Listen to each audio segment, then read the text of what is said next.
9장 22절에서 26절까지 말씀을 함께 교독하도록 하겠습니다. 요셉은 무성한 가지 곧 샘 곁에 무성한 가지라 그 가지가 담을 넘었도다.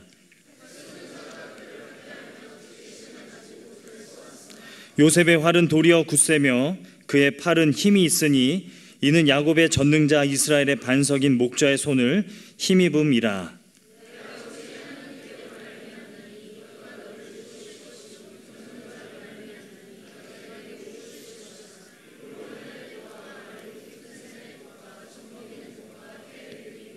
네, 함께 읽겠습니다. 내 아버지의 축복이 내 선조의 축복보다 나아서 영원한 산이 한없음 같이 이 축복이 요셉의 머리로 돌아오며 그 형제 중 뛰어난 자의 정수리로 돌아오리로다. 아멘. 여러분, 한국직업능력개발원에서 발표한 그 자료에 따르면 2027년이 되면요, 현재 일자리 중에 52%가 AI로 대체가 된다고 합니다. 다 인공지능에 의해서 대체가 된다고 이야기를 하는 것이죠. 그래서 어느 분이 저에게 그런 말씀을 하시더라고요. 곧 사라질 위험이 있는 직업 중에는 목사도 있다, 그런 얘기를 하시더라고요. 그래서 목사가 직업이냐 막 이렇게 응수를 했는데 그런 얘기를 하시는 거예요. 이제는 설교도 AI가 하는 시대가 올 거라고 이야기한다라는 얘기를 하시는 겁니다. 이제 저를 걱정해서 하시는 얘기 같은데, 이제 저는 그 얘기를 들으면서 그러면 뭐 설교하는 로봇을 제가 프로그래밍 하면 되겠죠라고 그렇게 대답을 했어요. 최근 AI 시대를 대비해야 된다라는 그런 책들이 많이 발간이 되고 있습니다. 저는 이제 지난주에 이지성 씨가 쓴 그 에이트라는 책을 읽었습니다. 8가지 우리가 그 AI 시대에 대비해야 될 자세들 8가지를 이야기하는 책인데요. 이런 내용이 나와요. 최근 그 인공지능 시대를 대비하여서 전 세계 여러 가지 많은 변화들이 일어나고 있다라고 이야기를 하는 거예요. 그래서 이미 하버드 대학이나 스탠포드 대학이나 이런 데서는 유수한 그 대학들에서 이제 강의의 시대는 종결되었다라고 선언을 했다고 합니다. 이제 더 이상 강의의 시대는 지나갔다라고 얘기하는 거예요.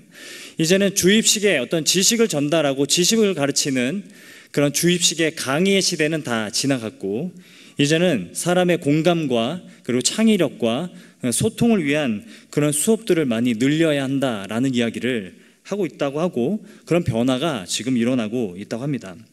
왜냐면요, 인공지능 시대가 되면 가장 먼저 대체되는 사람은 이 주입식 교육을 받은 사람이라고 판단을 하기 때문이라는 것이죠.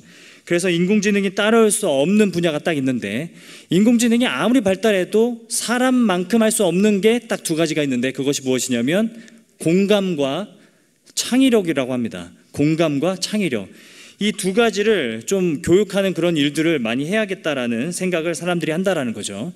공감과 창의력과 그리고 무언가를 통찰하고 깊이 생각할 수 있는 이 생각의 능력을 키우는 것이 우리가 또 앞으로 다가오게 될 이 AI 시대를 대비하는 자세다, 이런 얘기들을 하게 된다라는 겁니다. 저는 이 책을 읽으면서 어떤 생각을 하게 됐냐면요, 과연 우리나라에서도 이 강의의 종결이 올까라는 생각을 하게 됐어요.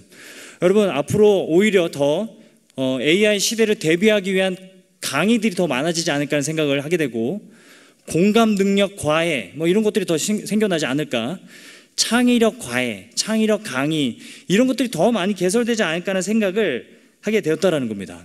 여러분, 어쩌면 이 인공지능 시대가 주는 이 도전은요, 인간의 모든 일들을 다 AI가 대체를 하게 되는데, 대체할 수 없는 그 인공지능과 다른 인간의 본연의 모습은 무엇인가에 대해서 질문하고 있다라는 거예요.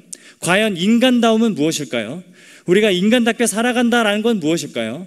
우리는 무엇을 위해서 살아가야 하는 걸까요? 여러분, 우리가 인간으로서 살아갈 때 무엇에 가치를 두고 살아가야 하는 걸까요? 우리는 무엇을 추구하며 살아가야 되는 걸까요? 이것들을 인공지능 시대가 우리에게 질문하고 도전하고 있다라는 거죠.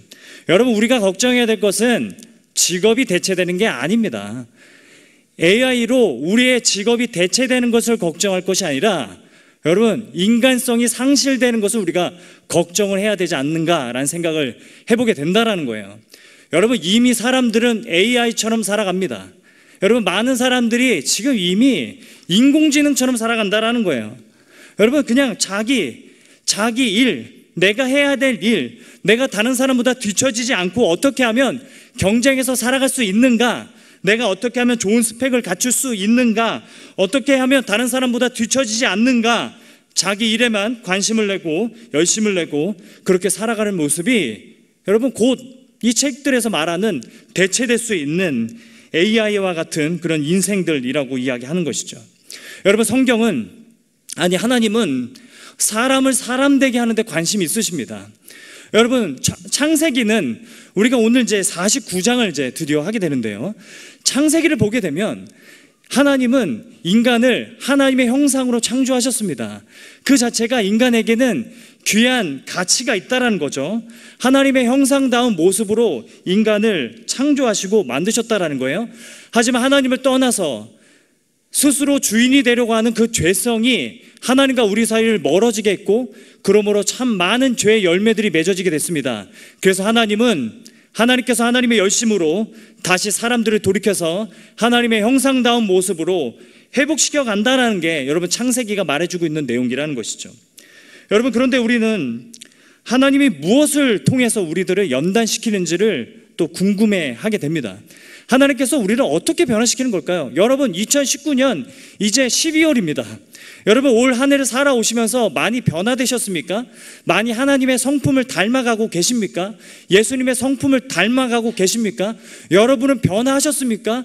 여러분, 신앙생활 하시면서 여러분은 많이 변화되셨습니까? 여러분이 변화되고 싶은 그 모습대로 여러분은 변화되고 계십니까? 하나님은 도대체 어떤 것을 통해서 우리를 변화시키기를 원하실까요? 많은 사람들이 생각하기로 기적이라고 생각을 합니다. 그래서 기적이 우리의 삶에 일어나면 내가 변할 수 있을 텐데라고 생각합니다. 바울처럼, 요셉처럼 우리의 삶에 어떤 기적적인 일이 일어나면 우리도 변화되지 않을까라는 생각을 많은 사람들이 하게 된다는 거죠. 그런데 여러분, 성경은 무엇을 말합니까? 성경은요, 이스라엘 백성들에게 그 앞에 홍해가 갈라지고 많은 10가지 재앙과 많은 기적들이 그들에게 보여졌지만 기적이 사람을 변화시키지 않는다라는 거예요. 무엇이 우리를 변화시키느냐? 이스라엘 백성들은 광야를 걸어가면서 그들이 점점점 변화되어져 갔습니다. 마찬가지라는 거예요. 우리도 무엇을 통해서 하나님이 우리를 변화시키는가? 기적이 아니라 인생의 광야, 고난이라는 겁니다. 오늘 본문을 보게 되면요, 오늘 49장의 내용은 야곱이 요셉 그리고 그의 형제들, 야곱의 아들들에게 축복을 하는 내용이죠. 축복이기보다는 예언에 가깝습니다. 여러분, 22절 말씀 우리 다시 한번 읽어보도록 하겠습니다. 22절인데요, 우리 같이 한번 읽어보도록 하겠습니다. 시작.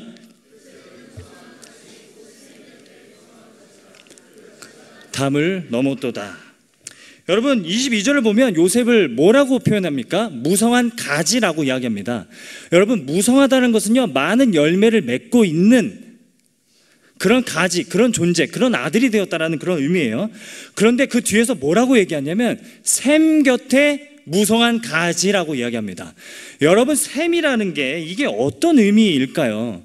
여러분, 우리가 오해하지 말아야 될 것은 여기에 나오는 샘은요, 시냇가가 아닙니다.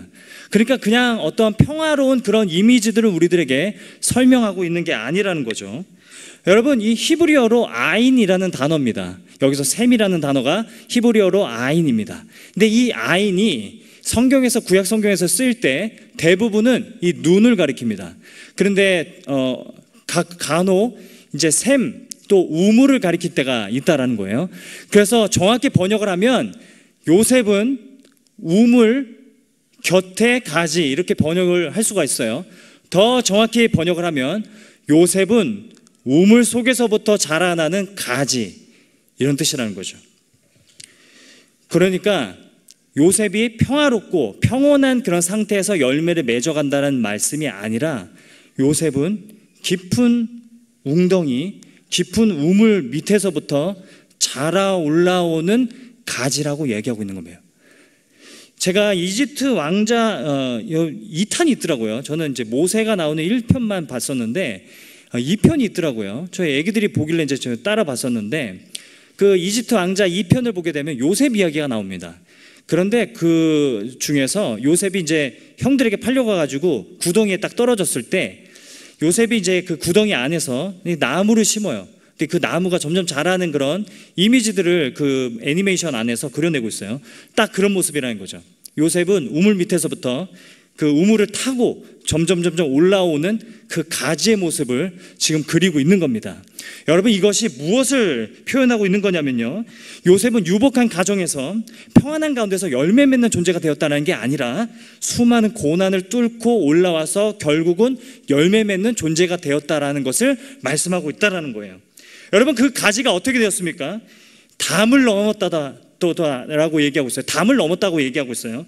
여러분, 담이라는 것은 다른 성경의 본문에서는 다 역경을 얘기합니다. 결국은 우물 안에서부터 자라온 가지가 결국 우물 밖으로 나와서 담을 넘어서게 되었다라는 것을 그려주고 있는 것이 이 야곱의 축복의 내용이라는 겁니다.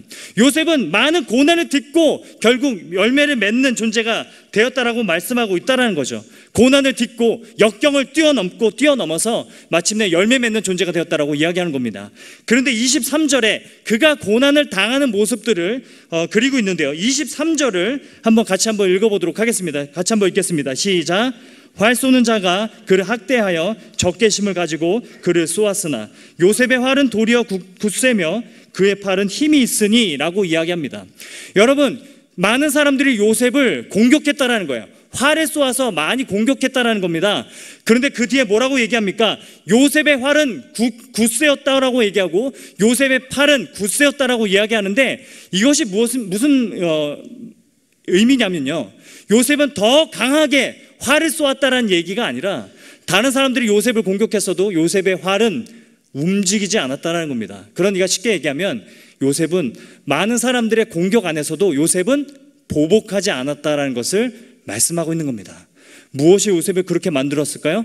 그것을 뭐라고 표현하냐면 야곱의 전능자 이스라엘의 반석인 목자의 손을 힘입었음이니라. 요셉이 많은 사람들의 공격이 올 때마다 그는 보복하지 않았습니다. 굳세게 활을 그냥 붙들고 있었다라는 거예요. 어떻게 그렇게 할 수 있었는가? 전능자이신 목자의 손을 의지하고 있었기 때문에 가능했다라는 겁니다. 여러분, 이것이 오늘 요셉에 대한 축복의 내용이라는 거예요. 그런데 우리가 잊지 말아야 되는 것은 이 축복을 하고 있는 사람이 어떤 사람이냐면 야곱입니다. 여러분, 이 축복을 하고 있는 야곱도요, 요셉의 길을 먼저 걸어온 사람이라는 거예요. 여러분, 하나님께서 야곱에게 주신 약속이 하나 있습니다.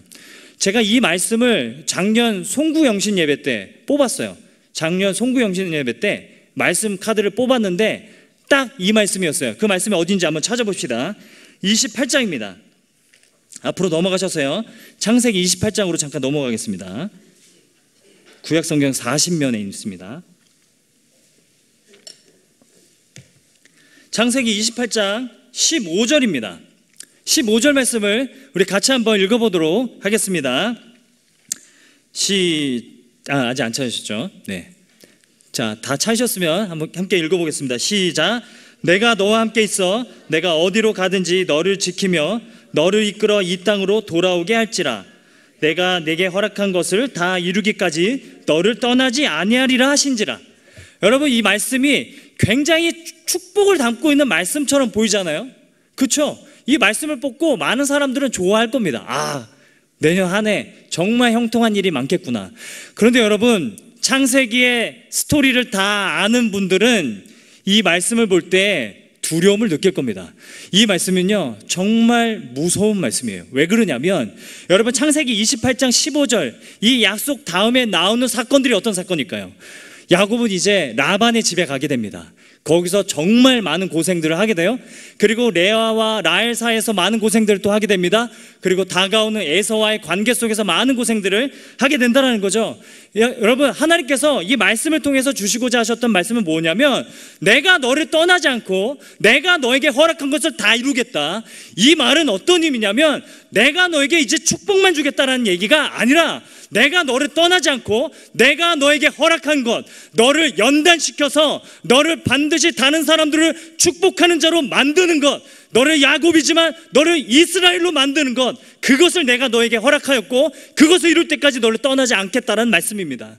그러니까 하나님은 무엇을 야곱에게 약속하고 있는 거냐면, 하나님은 사람으로 사람을 치셔서 야곱을 연단시킨다는 것을 약속하고 있는 표현이라는 거예요. 여러분, 야곱의 스토리 중에 우리가 생각하면 가장 먼저 떠올리는 장면이 하나 있죠. 그게 뭡니까? 하나님과 야곱이 씨름하는 장면입니다. 하나님의 천사와 야곱이 씨름하고 있는 장면이에요. 여러분, 씨름을 통해서, 밤새 씨름을 통해서 결국 하나님께서 야곱에게 이름을 붙여주십니다. 그게 뭘까요? 이스라엘입니다.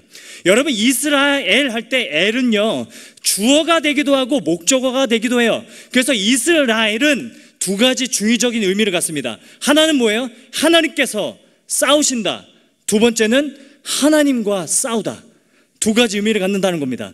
그러니까 하나님은 야곱을 위해서 다른 사람들과 싸우는 분이기도 하시지만 야곱을 위해서 야곱과 싸우는 하나님이기도 하다라는 것을 말씀하고 있다는 거예요. 왜 하나님이 야곱과 싸웁니까?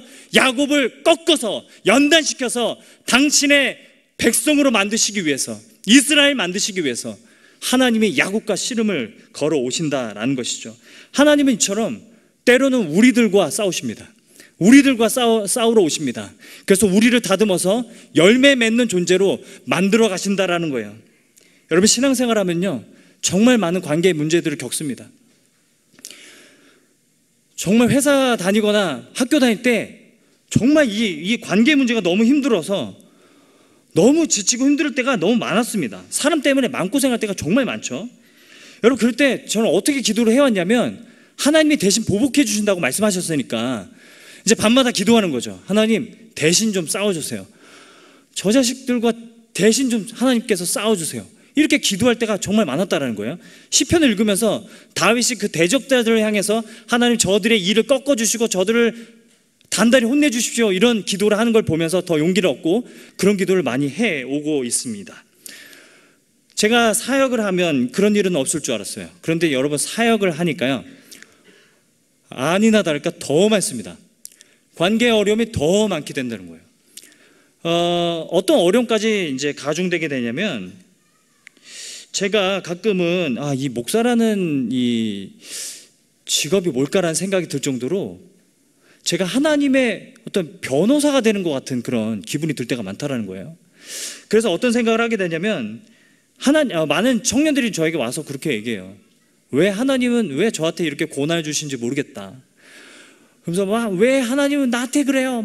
도대체 내 인생에 이렇게 내 기도는 안 들어주고.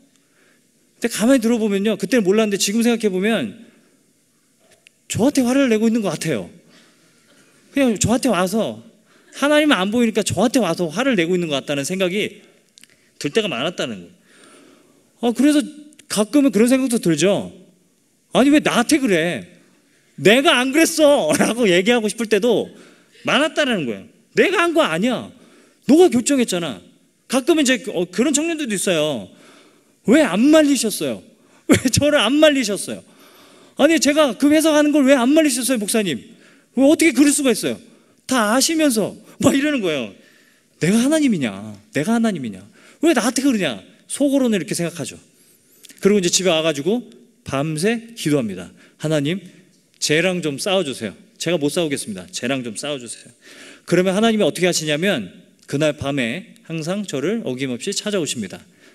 아니야, 너가 나랑 싸우자. 너가 그 청년 때문에 힘든다면 너가 나랑 싸우자. 저와 씨름을 하시는 분이라는 거예요. 그래서 밤새 씨름을 하고 나면 어떻게 됩니까? 긍휼한 마음이 또 생겨서 그래, 기도해야지, 그런 마음을 갖게 될 때가 많다라는 거예요.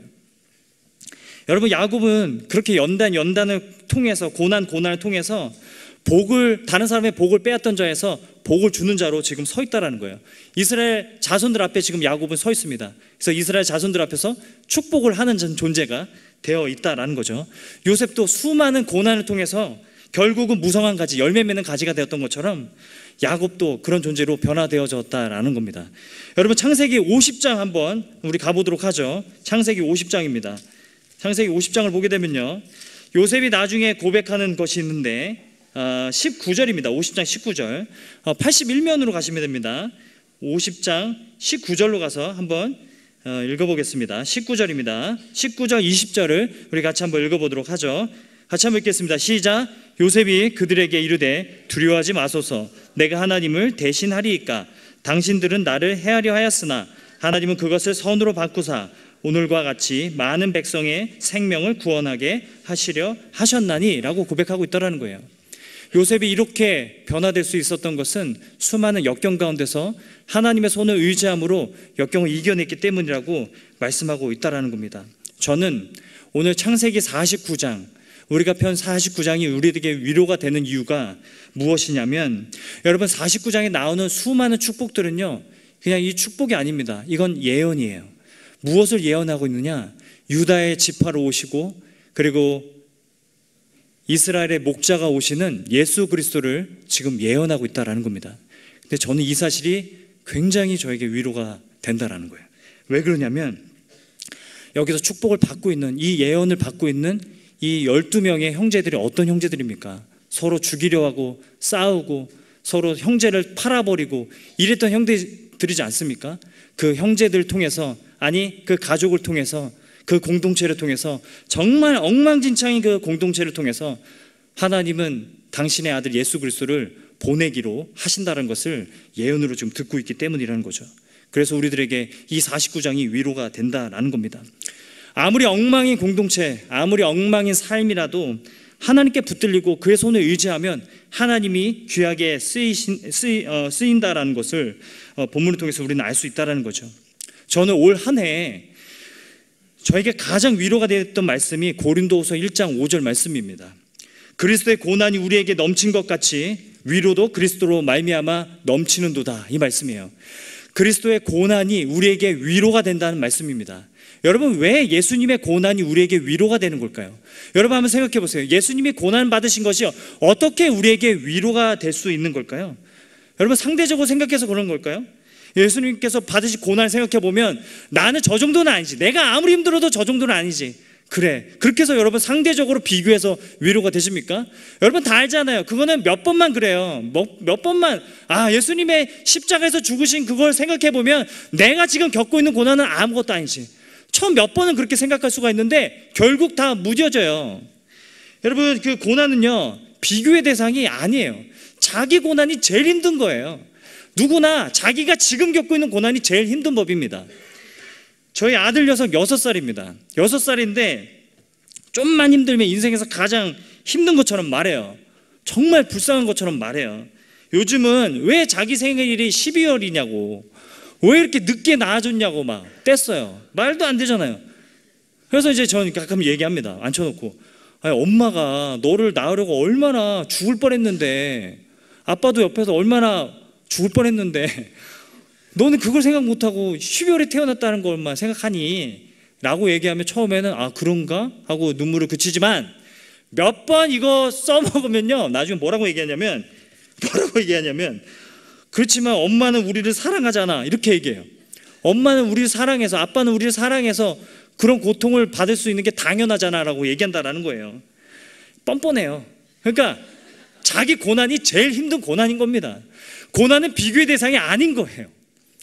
제가 송지수 목사님과 이제 대화를 자주 나눌 기회가 많은데, 제가 이제 가끔 이제 밤에 잠을 못 잤다, 나 불면증 때문에 잠을 못 잤다, 이렇게 불쌍한 표정으로 그런 얘기를 할 때가 있어요. 나는 좀 알아달라고, 공감해달라고, 나 한숨도 못 잤어. 그래서 막 강조해서 진짜 한숨도 못 잤어, 진짜 한숨도 못 자고 여기 나왔어요, 막 이런 얘기를 하면은 한 번은 뭐라고 대답하시냐면은 그래요?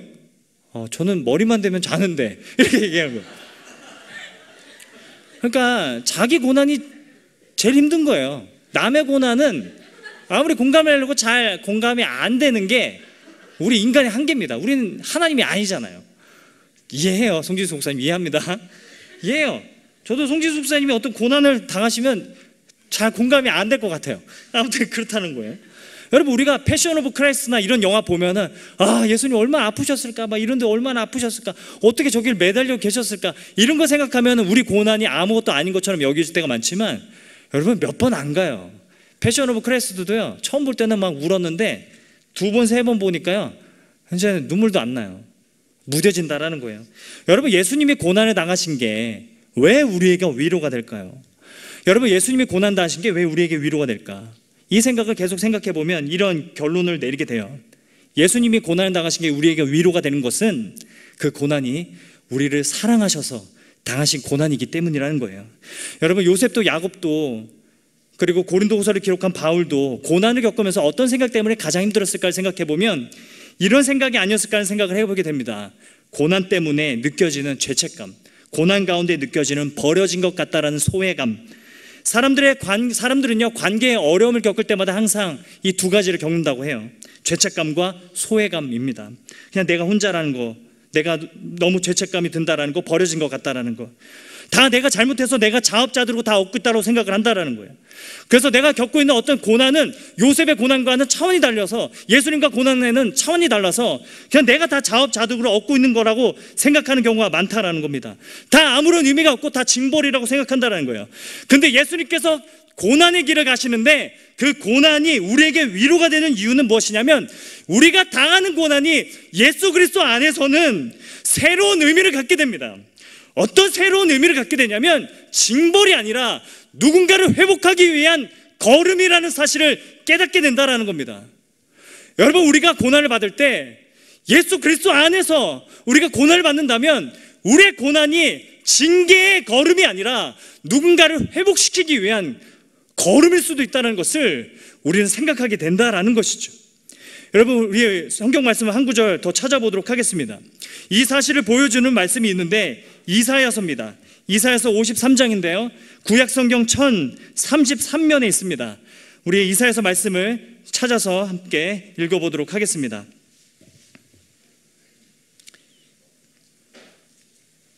이사야서 53장 4절과 5절 말씀을 우리 한 목소리로 한번 읽어보도록 하겠습니다. 같이 읽겠습니다. 시작. 그는 실로 우리의 질고를 지고 우리의 슬픔을 당하였거늘 우리는 생각하기를 그는 징벌을 받아 하나님께 맞으며 고난을 당한다 하였노라. 그가 찔림은 우리의 허물 때문이요 그가 상함은 우리의 죄악 때문이라. 그가 징계를 받음으로 우리는 평화를 누리고 그가 채찍에 맞음으로 우리는 나음을 입었도다 라고 말씀하고 있다라는 거죠. 예수가 징벌을 받는다고 사람들은 생각했는데 사실은 그게 다 우리의 허물 때문이었고 예수가 고통을 받으심으로 우리가 회복되었다라고 이사야서 선지자는 고백하고 있는 겁니다. 여러분, 요셉이 그 수많은 고난의 우물들을 올라올 때마다 어떤 생각으로 요셉이 견딜 수 있었을까요? 야곱이 수많은 밤을 하나님과 씨름하면서 야곱은 어떤 생각으로 견딜 수 있었을까요? 그리고 바울은 어떤 생각으로 수많은 관계 문제들 속에서 바울은 견뎌올 수 있었을까요? 이 걸음이 누군가를 회복시키기 위한 걸음일 수도 있다는 사실을 깨달았기 때문에 이들이 그 생각으로 버틸 수 있었던 겁니다.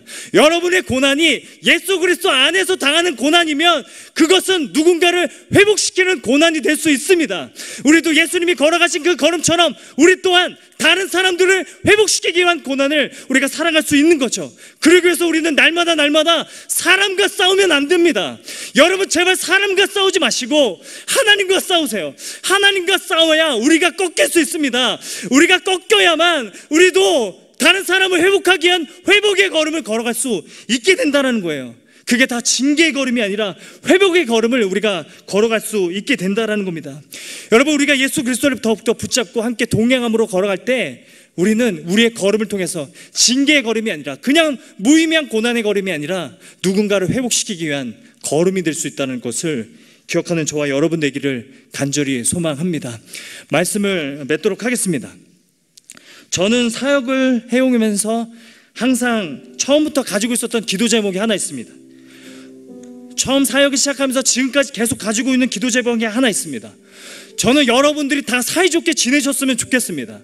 저는 여러분들 가운데 화평의 열매가 맺어졌으면 좋겠습니다. 아니, 우리 가운데 사랑의 열매가 맺어졌으면 좋겠습니다. 어떤 사람들이 교회 안에서 상처받지 않았으면 좋겠습니다. 어떤 사람도 다른 사람 때문에 이 안에서 상처받지 않았으면 좋겠습니다라고 계속 기도해오고 있습니다. 많은 사람들이, 많은 청년들이 세가적으로 등록해 오면 내가 많은 교회에서 상처를 받았는데 이 교회에서는 상처받지 않았으면 좋겠다라고 얘기하는 청년들이 많고, 이전에 청년부 안에서 많은 상처들을 받았기 때문에 다시는 상처받지 않았으면 좋겠다라고 얘기하는 청년들이 많았기 때문입니다. 많은 분들이 오셔서 그런 청년부 만들어 달라고 기도했고 저에게 요구하셨고 부탁하셨고, 그렇기 때문에 저는 그 후로 계속해서 정말 이 안에 사랑의 열매가 맺어지고 화평의 열매가 맺어지는 그런 공동체가 되게 해달라고 기도해 왔습니다. 그런데 그게 그렇게 어려운 기도 제목일까? 왜 하나님은 그것을 들어주지 않은 걸까 하는 생각이 많이 들기도 하는 것 같아요. 여러분, 관계적인 수없이 많은 문제들이 생길 때마다 여러분 가장 우리가 힘든 것은 무엇이냐면 내가 잘못하고 있는 거 아닐까? 저도 그런 생각을 해요. 내가 잘못 가르치고 있는 거 아닐까? 내가 뭔가를 잘못해서 다 이렇게 돼버리는 거 아닐까라는 죄책감과, 그리고 내가 버려진 것 같다는 소외감, 그것이 우리를 가장 힘들게 한다라는 겁니다. 고난 가운데 고난이 힘들게 하는 이유는 우리가 혼자 되었다는 사실을 자꾸 생각하기 때문이라는 거예요. 그런데 예수님의 고난을 생각해 보면요, 묵상해 보면요, 그분의 걸음이 징벌의 걸음이 아니라 누군가를 회복시키기 위한 걸음이었다는 것을 기억해 본다면 우리는 소망을 발견할 수 있습니다. 우리는 예수님처럼 고난받지 못해요. 우리는 고난을 받으면서도 늘 불평하고 죄를 짓습니다. 우리는 요셉처럼, 야곱처럼 우리는 그렇게 떳떳하게 당당하게 우리는 고난받지 못해요. 하지만 우리는 예수 그리스도 안에 있을 때 하나님은 부족한 우리의 걸음을 통하여서 누군가를 회복시키기 위한 걸음으로 바꿔주실 줄을 믿습니다. 예수님이 회복의 길을 걸어가셨다고 하길래 이 길은 부족하지만 내가 예수님을 뒤를 쫓아가는 길이 되어야겠다라는 마음으로 수없이 많은 밤들을 우리는 하나님과 씨름하면서 오고 있다라는 겁니다. 여러분이 신앙생활하는 게 힘들다고 느껴지신다면 여러분이 혼자 신앙생활하고 있는 것 같다고 생각해서 그렇습니다. 우리가 신앙생활할 때 지치는 이유는 나만 이 고난을 겪고 있고 나만 이 어려움을 겪고 있다라고 생각하고 있기 때문에 그렇습니다. 오늘 우리가 예배를 드리면서 이 한 가지는 우리 마음속에 담아두고 가셨으면 좋겠습니다. 그 고난 가운데 예수 그리스도께서 함께 하신다는 사실입니다. 그래서 우리는 너무나 찌질하고 너무나 형편없이 보복하면서 다른 사람들에게 오히려 화를 쏘면서 걸어가지만 예수 그리스도 안에서 우리를 통하여 누군가를 회복시키는 그 길로 바꿔주실 줄을 믿습니다. 여러분, 부디 사람과 싸우지 마시고 밤을 새셔더라도 제발 하나님과 싸우며 나아감으로 하나님께서 여러분을 연단시키셔서 여러분을 통해 귀한 열매 맺는 그런 청년부가 되었으면 좋겠습니다. 그래서 요셉에게 주셨던 그 축복처럼 여러분 모두가 무성한 가지가 되고 담을 넘는 가지, 샘 곁에 피어오르는 가지가 될 수 있었으면 좋겠습니다. 그 공동체가 되기를 또 우리가 바라는 마음으로 함께 신앙생활하며 기도하며 나아가시기를 간절히 소망합니다. 이런 은혜가 여러분에게 있기를 예수 그리스도의 이름으로 축원드립니다.